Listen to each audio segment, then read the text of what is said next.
Olá, querido amigo, estimado irmão, estamos aqui para o estudo do quarto tópico da lição, que nos fala um poder na terra.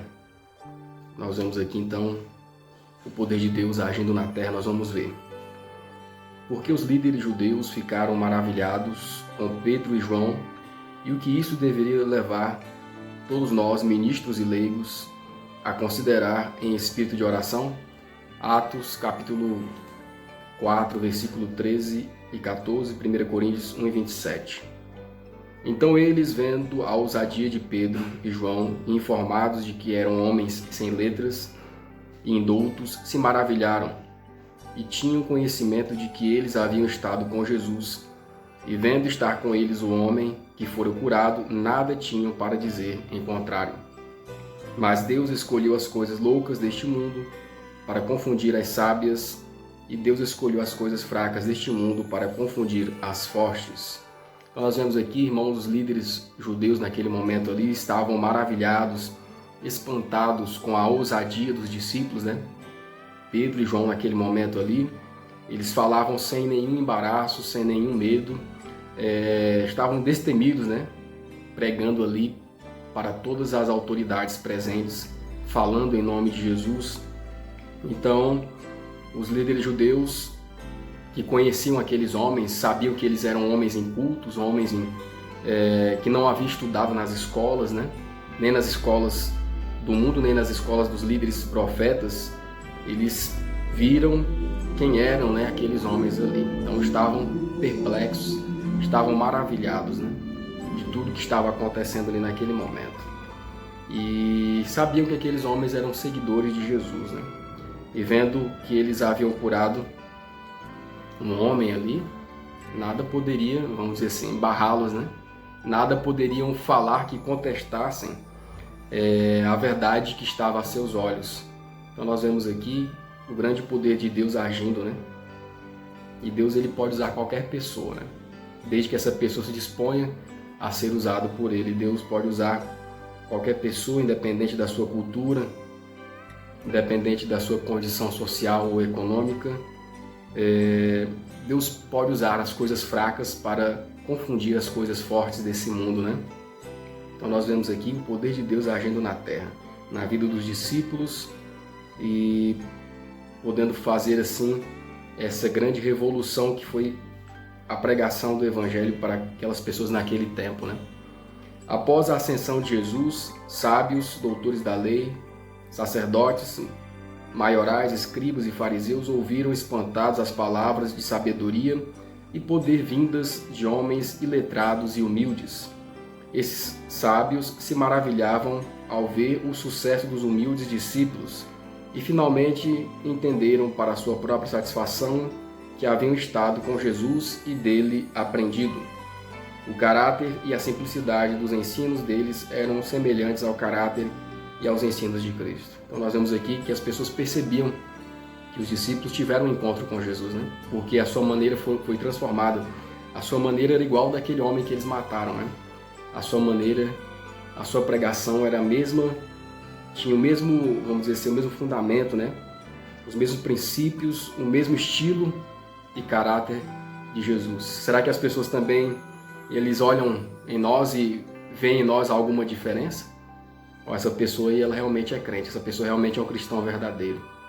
Com os discípulos estava acontecendo isso, né? As pessoas começaram a perceber que eles eram diferentes, que eles tiveram um verdadeiro encontro com Cristo. E Cristo era que realmente regia a vida deles, né? A vaidade e o orgulho enchem o coração dos homens. Só a graça de Deus pode operar uma reforma. Sua tarefa, meu irmão, é humilhar-se e não esperar que Deus o humilhe. A mão de Deus às vezes pesa fortemente sobre os homens para humilhá-los e conduzi-los a uma posição adequada diante dele. No entanto, quão melhor é manter a alma em humildade diária diante de Deus. Podemos nos humilhar ou podemos nos encher de orgulho e continuar até que Deus mesmo nos humilhe. Então nós vemos aqui, irmãos, a condição daqueles líderes judeus, né? Não quiseram se humilhar diante de Deus, não quiseram reconhecer a vontade de Deus, então foram humilhados, né, perante o povo. Mas se eles tivessem se humilhado diante de Deus, seria diferente, né? Deus teria aceito o seu arrependimento, mas a vaidade e o orgulho falaram mais alto no coração daqueles homens, viram que realmente os discípulos tinham algo diferente, que eles realmente haviam aprendido com Cristo, né? Que Jesus era Deus, mas o seu coração ali, embebecido pelo orgulho, não queria reconhecer. Mas nós vemos o que Deus pode fazer, né? Usar qualquer pessoa que quer se entregar a Ele para a sua causa, fazendo um grande prodígio, grandes milagres. E é a mesma coisa que Deus também quer fazer conosco, né? Hoje os ministros do Evangelho sofrem pouco pela causa da verdade. Se fossem perseguidos como os apóstolos de Cristo foram, e como foram os homens santos de Deus em tempos posteriores, haveria pressa para estarem mais perto de Cristo. E essa ligação mais íntima com o Salvador faria de suas palavras um poder na terra. Então, possamos entender essa letra A aqui, como Deus quer que aconteça na nossa vida também, né? A letra B. Em sua perplexidade, o que os sacerdotes se viram forçados a fazer. Atos 4, de 15 a 18. Todavia, mandando-os sair fora do conselho, conferenciaram-se entre si, dizendo: que havemos de fazer a estes homens? Porque a todos os que habitam em Jerusalém é manifesto que por eles foi feito um sinal notório, e não o podemos negar. Mas, para que não se divulgue mais entre o povo, ameacemo-los para que não falem mais nesse nome a nenhum homem algum. E chamando-os, disseram que absolutamente não falassem nem ensinassem no nome de Jesus. Então nós vemos aqui, os sacerdotes ficaram perplexos com os sinais, com os milagres que os apóstolos haviam feito, né? E percebendo a grande influência que agora eles estavam tendo perante o povo, por pregar a verdade, por pregar a palavra de Deus, e em nome de Jesus, eles pediram: olha, vocês, começaram a ameaçar os discípulos, vocês parem de falar nesse nome.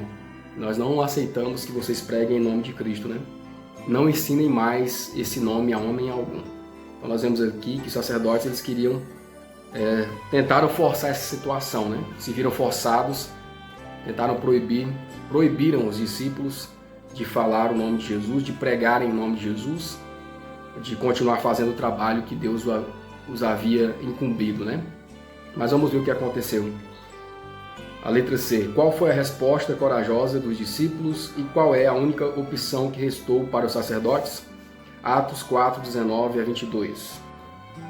Respondendo, porém, Pedro e João lhes disseram: julgai vós se é justo diante de Deus ouvir-vos antes a vós do que a Deus, porque não podemos deixar de falar do que temos visto e ouvido.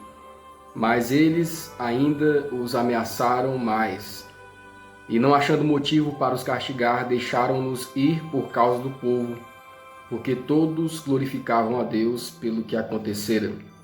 Pois tinha mais de 40 anos o homem em quem se operara aquele milagre de saúde. Então nós vemos aqui, queridos amigos, estimados irmãos, os discípulos de forma corajosa falaram àqueles líderes judeus: olha, nós não podemos deixar de falar do que nós vivemos, do que nós temos visto, não podemos deixar de falar, né, da experiência que tivemos de vida com Jesus e agora os atos que estão sendo praticados pelo Espírito Santo através de nós também, né? E eles estavam ali mostrando para os judeus, né, que não tinham como calar a verdade, né? Não poderiam deixar de falar, de pregar sobre a grande experiência de estar com Cristo, sobre a grande experiência que eles estavam tendo agora com o Espírito Santo, e não deixariam de pregar, né, sobre Cristo, porque Cristo havia mudado a vida deles, né? E assim também devemos ser nós, né, irmãos? Nós não devemos deixar de pregar porque temos um relacionamento com Deus. Nós não devemos deixar de pregar pelas verdades que nós temos aprendido, né? Mas antes nós precisamos ter um relacionamento verdadeiro com Deus, aprendermos verdadeiramente de Cristo e não temermos, né, aos homens, independente da sua posição nesse mundo, e fazermos aqui como os discípulos, pregarmos o Evangelho indistintamente, né? E então os discípulos aqui estavam mostrando, né, estavam alegres em pregar o Evangelho, mesmo muitas vezes sendo perseguidos, né? Punidos, presos injustamente, mas eles não deixaram de pregar o Evangelho, porque o Evangelho havia mudado a sua vida. Cristo havia mudado a vida dos discípulos e eles queriam passar essa mudança de vida, queriam passar a todas as pessoas que eles estavam entrando em contato, né? E mesmo os sacerdotes então os ameaçando de os colocarem na cadeia, os ameaçando para que eles não pregassem mais em nome de Jesus, mas os próprios sacerdotes deixaram que eles fossem embora, porque o povo já estava ali glorificando a Deus, né? Fazendo ali, reconhecendo realmente que aqueles homens haviam tido um encontro com Deus e que era Deus, Jesus, que atuava por aqueles homens, né? Através daqueles milagres, né? Operados ali. Um homem que fora curado já, vamos dizer assim, um paralítico de nascença, e não havia argumentos para aqueles líderes falarem contra os discípulos, porque aqueles argumentos deles, vamos dizer assim, não tinha força para argumentar contra o que eles estavam vendo, né? Contra fatos não há argumentos, né? Então eram inequívocos, eram irrefutáveis as obras que os discípulos estavam fazendo ali por intermédio do Espírito Santo, por intermédio de Jesus, né? Então nós também devemos ser assim, orarmos para receber o Espírito Santo e sermos corajosos na pregação do Evangelho.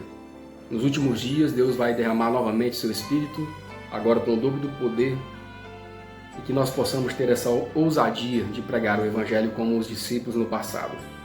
Alegremente teriam os sacerdotes punido esses homens por sua inabalável fidelidade à sagrada vocação, mas temiam o povo, porque todos glorificavam a Deus pelo que acontecera. Assim, com repetidas ameaças e advertências, os apóstolos foram libertados. Então está aqui, irmãos, o quarto tópico desta lição, o poder de Deus na terra, né? Possamos meditar e possamos deixar que o Espírito Santo de Deus trabalhe em nossos corações, para que aquilo que aconteceu no passado com os discípulos também venha acontecer conosco. Que Deus nos abençoe para entendermos a sua palavra.